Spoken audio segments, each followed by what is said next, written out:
This is the Pop Tournaments podcast. In Pop Tournaments, we take a category of pop culture and let you, the fans, vote on matchups in a single elimination tournament format to determine an ultimate champion. We are here to discuss those results and the upcoming matchups. Thanks to our great community and everybody who votes. Let's start the show.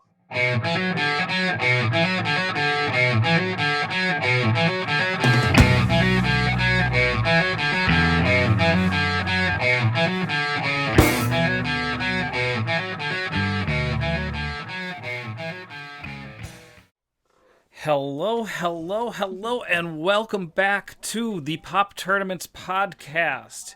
It is May 3rd, 2021, and we are down one today, but much like Celine Dion, our heart will go on. Yes. And the show will go on. Missing Ryan tonight, but he's being a responsible adult and filling in at work. And it happens. We actually planned all this out so that he would miss the best grouping of movies in this first round. It's a lot of big ones. So we got 10 movies to talk about, and 9 of them also won Best Director. So yeah, I mean, again, some big heavy hitters here. But we have Jennifer Schmidt. Hi, friends. And I'm Jake Wicker. We're still here. Jen, we're here. How's it going? What's been happening? What is new and exciting with you? Oh, nothing is new and or exciting, but I highly doubt that. It was beautiful this weekend. Did you get a chance to enjoy the beautiful weather? I did. I was adulting on Saturday and spent the whole day doing yard work. So, which means I feel like I can't walk today. My leg muscles are all still very angry about thinking I could spend 7 hours doing yard work. But besides that, yeah. Hey, it was the right time to do it. It was the right time to do it. Yeah, it was gorgeous. Just so cleaning, exciting. or were you planting stuff? Planting stuff in the next couple days, getting all the dead stuff out, So and the weeds that were popping up. Yeah. Right on.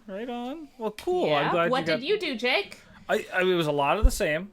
A lot more buckthorn, a lot of getting my plants that I started into pots finally, and Awesome. I watched Mortal Kombat. Oh, I bet. Such if you're into video games, it's this is not, we're here to talk about Oscar movies, and this is not going to be maybe for other visual side effects of the spectrum, but yeah. Maybe it could be an Oscar winner. It's not going to win Best Picture, but you don't go into this movie expecting Best Picture, and Yep. it was a lot of fun. It was a fun movie. Good. So, very bloody.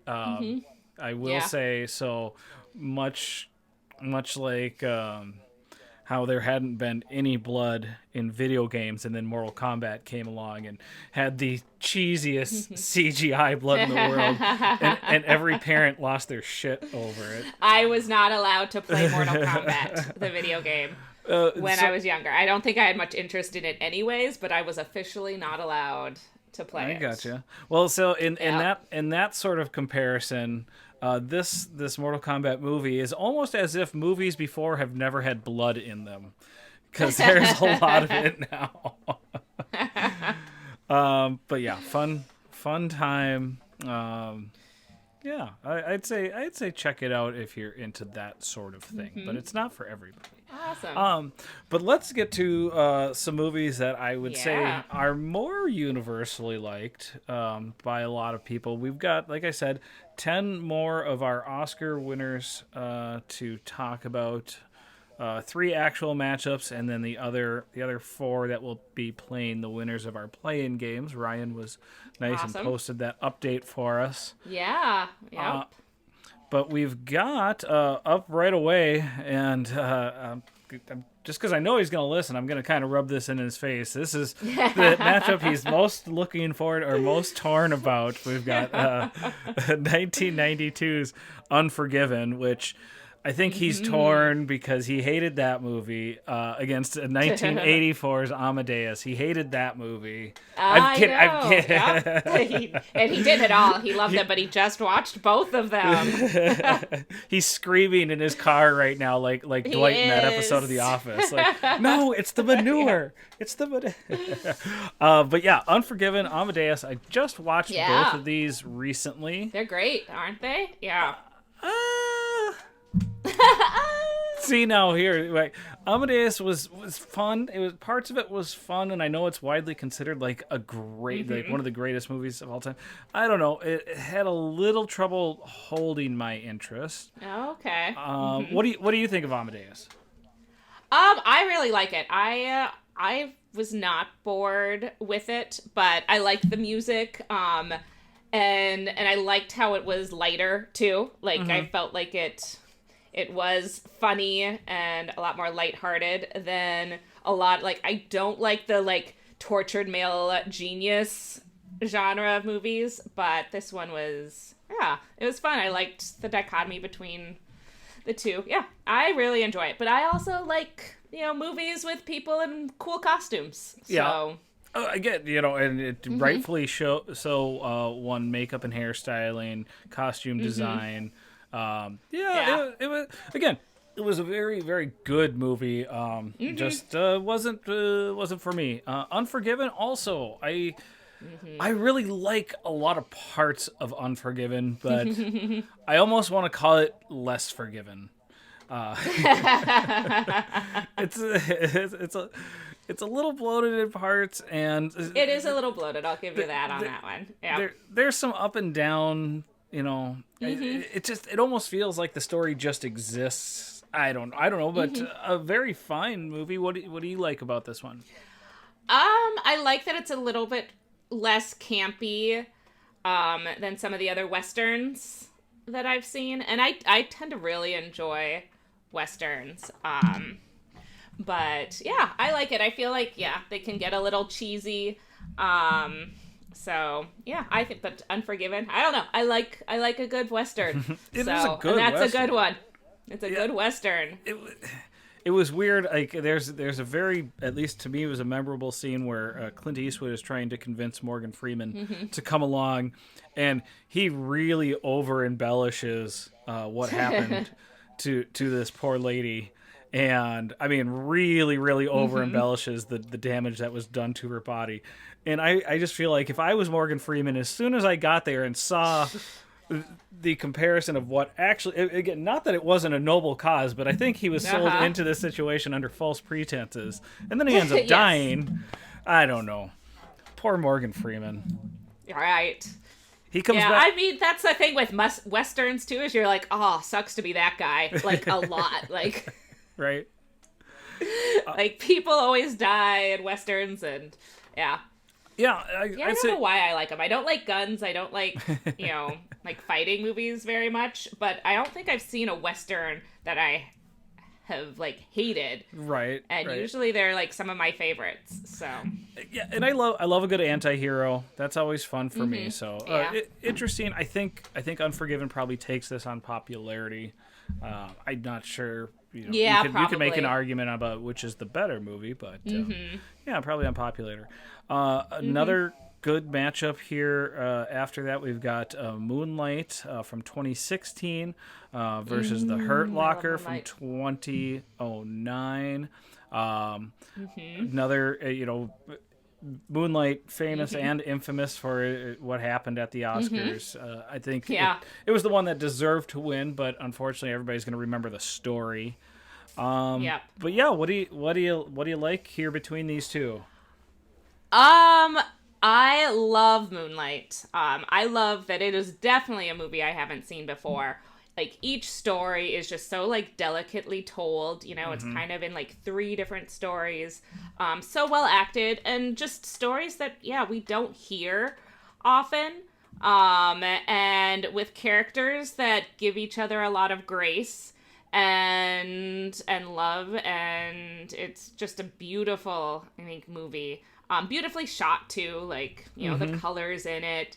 all of that. So yeah, I love Moonlight. I was so thrilled when it won. I definitely didn't think it was going to, because it is just such an unusual, like, quieter, artistic movie. And it's not the big, expensive, costume drama like Takes It a lot. It's not the big Miramax movie at all. It's this, like, cool little indie that, about, like, the Black gay experience that everyone just loved. And I love Moonlight so much.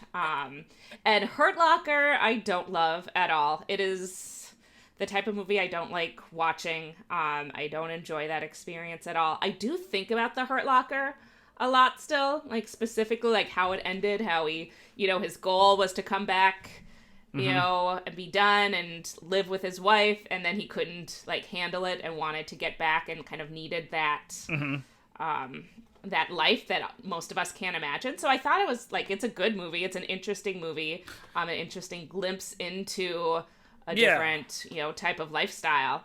It's an important story to tell. Yeah, no, that's the thing. I think, like, the broader, the more overall part of that story is very important, and what what happens to these people, and what we put them through. We're gonna be and then what we don't do for them afterwards, right? Too, right. I think, yep. Yeah, well, actually, in our next matchup, we'll be talking about another war movie. So it's interesting how these lined up. Not to make too much light of it, but I like calling the Hurt Locker, for all the Marvel fans out there, Hawkeye and the Falcon go to Iraq. I know. Yep. Hey man, I saw you back on the set of that other movie. Remember we did that one together? It was fun. No, it's again gonna be an interesting matchup here. I love Marshall Ali. I remember, for me, the first place, like, I remember seeing him was House of Cards. Really standout performance in House of Cards. Yeah. But just love everything he does, and Moonlight, no different. So glad he got the supporting actor in that one. Again, we have two screenplay winners. Hurt Locker was original, Moonlight adapted. Oh, okay. Moonlight is our one movie that we're talking about today that was not Best Director. Not the Best Director. Yeah, it went for La La Land? I believe that did, yep. Hurt Locker was Best Director, though, for Catherine Bigelow. What? Our first female, and definitely deserving, but it did also feel like there were tones of intentionally having her win over her ex-husband, James Cameron, that year, who it beat Avatar. So, which again, I'm very happy about. I despise Avatar. I can't stand that movie. I don't hate it, but there's nothing engaging about it. Like, it's I agree. Visually compelling. But that's what I was thinking about also today. A lot of these movies, and even today's matchup, I think we've already talked about it. We've got 12 Years a Slave versus Gladiator. They're both very engaging movies. The Best Picture winner tends to be longer, and so you need something that is well paced. It's really gonna pull you in, And again, both of these, I think, Moonlight, like you said, all like the little stories within are very well done, and it's well paced in that way. The Hurt Locker really does keep moving pretty well. There's not really a slow point. So again, should be these matchups are just going to keep getting tougher and tougher as we go on. Yep. Another good look at the armed forces experience in our next matchup. We've got Platoon from 1986 versus $1 Million Baby from 2004. Our second best directing win for Clint Eastwood. Another appearance by Morgan Freeman. He wins supporting actor this time, finally. And it's his, third Best Picture movie that he's appeared in. We love love some Morgan Freeman. I did Yeah. one of my favorite jokes I ever did is I just randomly I wish Ryan was here to talk about.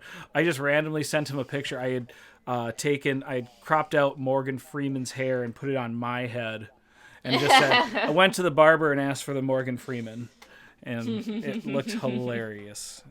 But yeah, Platoon, a good hard look at the Vietnam War. I haven't seen it. You have not seen Platoon? That is one I haven't seen. No, it was like 1982. You said so. That was a little bit before I started seeing all the Best Picture nominees. Yeah, 86. It was 86. It was the big Oliver Stone, or one of the big Oliver Stones. You know what you do? You do a back-to-back. I'd say Is that not Apocalypse Now? No. You first I was watch. like, that sounds terrible. First, watch the Trial of the Chicago 7. Okay. And then watch Platoon. Yeah. Interesting take there. Actually rewatched the Trial of Chicago 7 with Kaylee over the weekend. Yeah. Also. Did she like it? Yeah, we both. Again, I loved it second time through. Really, really enjoyable. So. But yeah, so you haven't seen Platoon, but have you seen? I haven't seen. I hate war movies, and like since I've started seeing all the Best Picture movies, I've had to sit through a bunch, and I recognize that some are good. I'm sure this is a really good movie, but I hate doing it. So it's yeah. You got Willem Dafoe I do love Willem Dafoe. He's the hippie army guy, or the loose and free army, up against Tom Berenger of Major League fame is the strict. This is how we do it, and we break rules if we have to. It's an Charlie interesting... Sheen's in this one, right? What's that? Or am I mixing that up with Charlie Sheen is the main character. Blink and you'll miss him. Jack Sparrow. Who else? Forrest Whitaker. I like him. Yeah, it's a pretty solid lineup. It's a young Forrest Whitaker, so almost because I'm just so used to seeing him nowadays. Right. Yep. But have you seen $1 Million Baby? I have. Yes. Yeah. And I think I've seen it more than once. Like I remember seeing it at theater and being like, "Wow, that was amazing." Okay. And I think I revisited too and still liked it. Like it's a story and it's ups and downs and you're like, holy cow. I love a good sports drama, and this is that, and it's a lot more, and it's a great character study. So I haven't revisited it in 10 years probably, but I remembered great performances all around and a story that really affected me, and super engaging from start to finish. What did you think? I couldn't agree more with what you said. This is one of those movies that always brings up other pop cultural references for me. Specifically, twice in The Office. There's an episode where they all debate Hilary Swank's appearance because of something weird that Kevin says. Of course, again, it ends up being something that maybe we shouldn't reflect too fondly upon, but it is because of something hilarious and simple that Kevin says, so we can like that. But there's also one of their cold opens. Michael is constantly being inspired by the movies he's watching, and so one day he's treating Pam like from The Devil's Wears Prada. But then one day he comes in and he uses the nickname from $1 Million Baby, and she finally realizes, he's like, is he going to try and kill me? He's going to kill me? So, sorry, I'm getting off track here. But, that's the other nice thing about some of these movies is the great references we can get from it. Certainly has, yeah. It's definitely held its place. Oh, yeah. Since Ryan isn't here, I'll say it. It's held its place in the zeitgeist. I'll dig any of you. For sure. No, and that's true. I mean, it really, like I said, Hilary Swank won Best Actress. We had the win for Morgan Freeman, Clint Eastwood. I mean, all around, really, really well done movie. I wonder, was Clint Eastwood up for Best Actor for that also that year? I I would think so, he but would I be don't the only remember thing for that sure. could be considered lead, but again, this really was a Hilary Swank movie, and she was fantastic Yep, in it. she was. Yeah, so that's the last of our first. Well, so we have four more movies that will be playing the winners of our previous playing games, and I think these are some huge ones here. My Heavy hitters. Yeah, I've got some hard opinions here, so please bring your hard opinions also. But All right, I'm ready. from 2007, which was a big year for Best Picture nominees, but we have No Country for Old Men Yep. from the Coen brothers, our hometown heroes. Yeah. Are you a fan of this movie, Jen? Not particularly. Interesting. So it's all right. But the only like Coen Brothers movie, I shouldn't even be admitting this. I usually pretend that this isn't true, especially because they're hometown heroes, and I'm a film nerd. But I'm not a huge Coen Brothers fan, and the only one of their movies that I truly love is their remake of True Grit. I love that movie passionately. But their other ones, I feel like they're just so condescending of all of their characters. Okay. And it really bothers me. Well, at least on the True Grit opinion, you and Kaylee would get along fantastically. Oh, really? On that. Yeah, she's a huge fan of the original also, but enjoys the remake. You know what? I understand that, but we did have it was kind of a not an introduction, but an establishment for Javier Bardem. Winning supporting Woody actor. Harrelson is awesome in it too. Like, it's a great movie, and I'm fine with it winning. It beat out some of my other favorites, but yeah, it's a good movie. I like it. I get why it won. I personally, for the like modern Western genre, like that kind of I really liked Hell or High Water a lot more. That came out a couple years ago. That was also nominated for Best Picture, but didn't win. So in that, like, I prefer that movie over No Country for Old Men, but it's fine. It's super memorable with the little, like, cow killing gun that he uses. Yeah.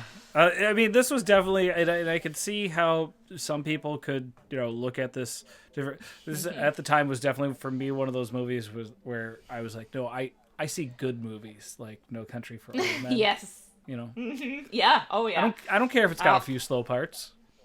Other parts make no, up for it. I'm artsy. I like it. Yes, I understand this. So I believe it was the same year up against There Will Be Blood. Now, which is one of your favorites, right? I enjoy that movie also, but if you had to pick between those two, which one do you like? If I had to pick between those two, I would choose Atonement, which was also nominated that year. I got you. I get it, but Atonement's my really long movie that a lot of people died in. That was also nominated for Best Picture. That I love. I love Atonement from that year. That was my favorite. Yeah, there was a few years where it was all just about how many people can we kill in a movie. Yep, we're gonna take 3 hours to do it, but we're gonna kill everybody. Speaking of taking 3 hours to just kill somebody. Now that's where I'm leaning. Now, from 1997, it was the big winner that year. We have Titanic, and this was right in the middle of me being awkward. Oh, I bet you hated it, didn't you? Yeah. Yeah, awkward in high school and not like knowing how to talk to people. I'm like, oh, everybody just loves Titanic, so. I don't know. It was so hating the thing that everybody loved is like your defining personality trait. No, I pretended to love it. I pretended. Oh, you pretended to love it. I have never seen it. I have never seen this movie completely. I've probably seen 60% of it through bits and clips and pieces. Oh, funny. But I totally guessed you would have gone the other way and been like, no, it's the worst movie. I hate that movie so much. I like artistic movies. So at the time I was this is the worst movie. It's not Austin Powers. at the time. Yeah. Austin No, Powers was pretty amazing. Again, we're the same age, so did you go and see this in the theater 20 times? I think I only saw it once.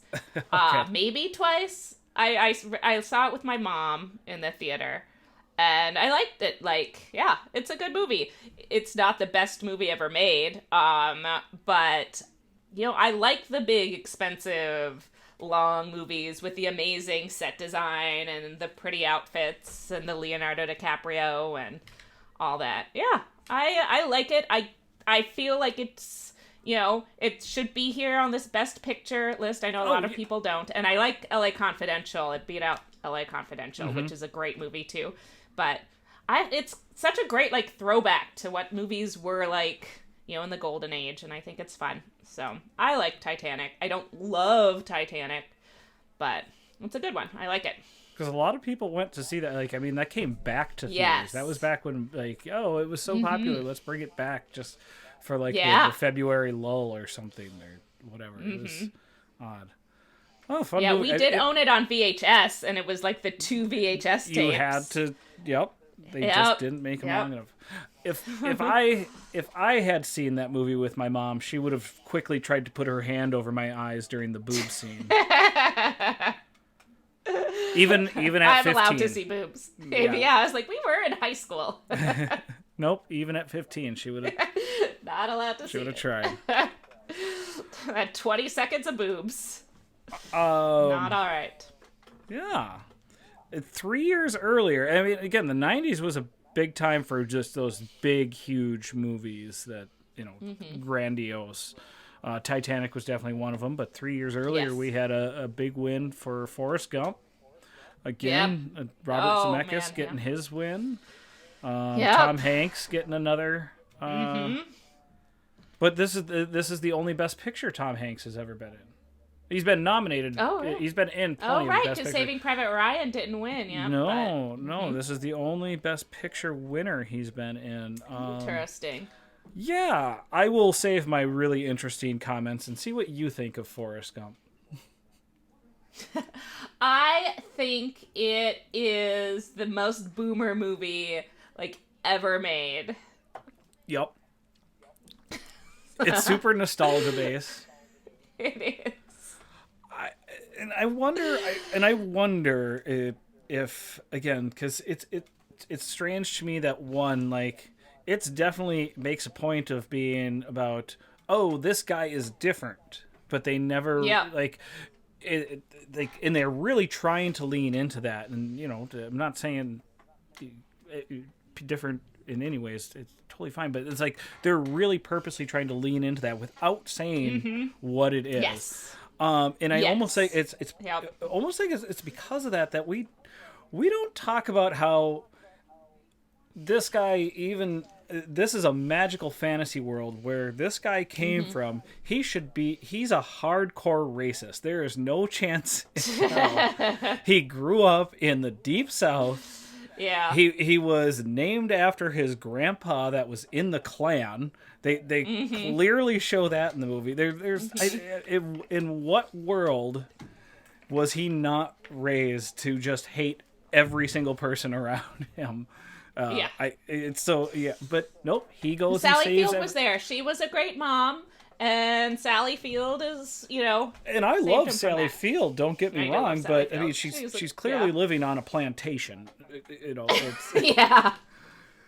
So again, how that come on, if Reaganomics trickle down effect works, it's trickled down to Forrest. I don't know. It's but yeah, I remember at the time I loved it. It's all nostalgia. It's like one of the most watchable movies on this list. Like it's exciting. It's very funny. It's got a great score. Like it's a little too like heavy-handed and obvious, but what isn't like. But yeah, it's also like looking at it through a 2021 lens. It's like, wow, this is super slut-shamey on poor Jenni. And yeah, like, you know, everyone's like, oh yeah, she got AIDS. She probably deserved it. Like, no one cares that Jenni died. Yeah, and it's almost like super all of a sudden like no, but Forrest is cool because it didn't get passed on to him. Like I don't know. Yeah. He was invincible to AIDS. He beat that also. Yep. Yep. I don't know. Yeah, I will say this is like one of the few examples where the movie is way better than the book that it was based on. Like the book, it's based on a book like called Forrest Gump. It's directly based on this book. The book is terrible. One of the worst books I've ever read. And I was pretty sure I was like in the 7th grade or something when I read it. So it's not like I was a super discerning reader here. And I was like, this is stupid. This is awful. You're like, and I've read books by Joe Rogan. I have not, and I Trust would me, not. I know shit. Maybe I would have. Yeah. It was bad. I will say that soundtrack, like actual soundtrack that you go and purchase. Oh my gosh, my parents love it. It's one of their all-time favorites. I cranked this all the time because it was 2 discs. Exactly. It was such a good it was such a good deal. 2 discs. Back in the day when it wasn't expensive to make a soundtrack, you could just crank out the songs. Interesting. I think it goes far, but I don't think it should. I mean, we don't have a super boomer group, but if we were like doing this bracket with just like the general population, I feel like this would win. This is still such a beloved movie, and I think everyone over the age of 60 still thinks it's amazing. It's like what they want to go back to. Like, this is that like great America that they want to go back to. It's like, oh look, anyone can be anything if they work hard enough, like Forrest, and racism isn't really a problem because we can all just be friends and we can own a shrimp boat and it's all good. Visually, it is super whitewashed. Every scene that's happy and like super friendly, it's super white. And every scene where like something bad is like it's very clearly it's interesting. Yep. But yeah, we'll see what happens. One more that again, it kind of just depends on the way the crowd goes because it is out there in the zeitgeist, very popular. Sorry, that was. But I don't know how popular necessarily should be. The Departed from 2006. Oh yeah, I love The Departed. Yeah, it's a fun mystery. It again was one of those ones where maybe Martin Scorsese should have won Best Director for something else. Again, it was fantastic. This is one I feel like he should have won for. Yeah. But yeah, it would definitely kind of like Leonardo DiCaprio for The Revenant. It was almost felt like that kind of makeup win at the time. Again, winning for adapted screenplay. Really fun movie. Again, very well paced. It's a little longer. Yeah, which is kind of unusual. I feel like it's some of the best pacing for a Scorsese movie. Right. If not the best. It's like the tightest Scorsese movie out there that I can think of, at least. Except maybe Hugo, which doesn't feel like a Scorsese movie. But yeah, I love The Departed. It is exciting. It is super surprising. There's great shots. The end is great too. That scene in the elevator, like, yeah. I mean, it's awesome. Just so many different well done performances from like the main cast all the way down to some of those smaller parts. I'm sorry, I feel like I'm being dumb now and I'm looking up because this is something Ryan would call me on. I feel like this is not Scorsese's first win for Best Director. So, but yeah, Leonardo DiCaprio in this one. Yeah. Nope. I think it was. I think Anthony it was, Edwards. Yeah. From Blackish is in this. Anthony Anderson. Yep. Why did I do that every time? Anthony Edwards is from ER. Yeah, I was like, Goose from Top Gun, wasn't it? I don't remember him. I love him. Can we remake ER and just put Anthony Anderson in there? Yes, I would absolutely watch that. It's one of my few places where I actually enjoy Mark Wahlberg. Yeah, it's me too. I'm not generally a fan, but when you're putting him in a like Boston set cop movie, I guess we found where he shines. And you're only allowing him on screen for like 5-7 minutes. Yeah. Mm-hmm. We're gonna surround him by lots of other people who are really good. Yeah, the same thing. Alec Baldwin, fantastic. Mm-hmm. Again, these small little parts. Yeah, Martin Sheen, I think, is in there for a little while. He's the one that. I think, but it is, a lot of people do consider the movie a little too on the nose, and there's a shot of the rat at the end of the movie, and everybody's like, "Oh, come on, it's a little too obvious." But, I think again this one has a chance of going far. I think it's definitely one of my top ones, and I can definitely see it going really far. Yep. Yeah. Has anything surprised you yet in this tournament? Now that we're getting into some of the real matchups, we've had some close ones, but we've had some really close ones. I've been surprised at how close they've been, which is fun. Like, there have been multiple where it's getting down, like, it's like, what was it, like, the next day? Because they were, like, tied between the platforms. So what was yesterday? Yesterday was a good one. Well, I know Shape of Water beat Argo. Oh, that's right. That was by 2 votes. 2 votes. Oh, my gosh. Yeah. That was a close one. I knew, I shouldn't say I knew, but all three of us kind of said that was probably going to be pretty close. So. Yeah. I've been surprised by that. Yeah. I think this might be, at least for now, at the end will become our tournament with the most matches decided by less than 10 votes. Let's put it that way. Yeah. Yeah. And I think that's always pretty close. So, that's all I got for right now. Anything else? Nope.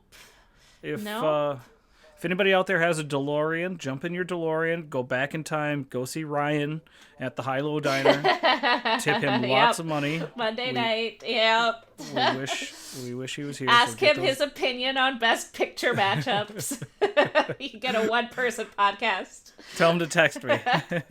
Yep. Text Jake at exactly 5:15. Yep. Oh, boy. So, thank you, Jen, for putting up with me without Ryan as a buffer. Thank you for listening to me. No, I'm excited. I'm excited about this second round, and when we get to come back next week and really get into the meat and potatoes, it's going to be a good one. But for everybody out there in the Pop Tournaments universe, please keep on voting and keep on popping.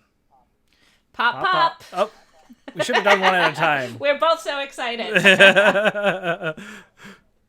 Bye. Bye, friends. See y'all.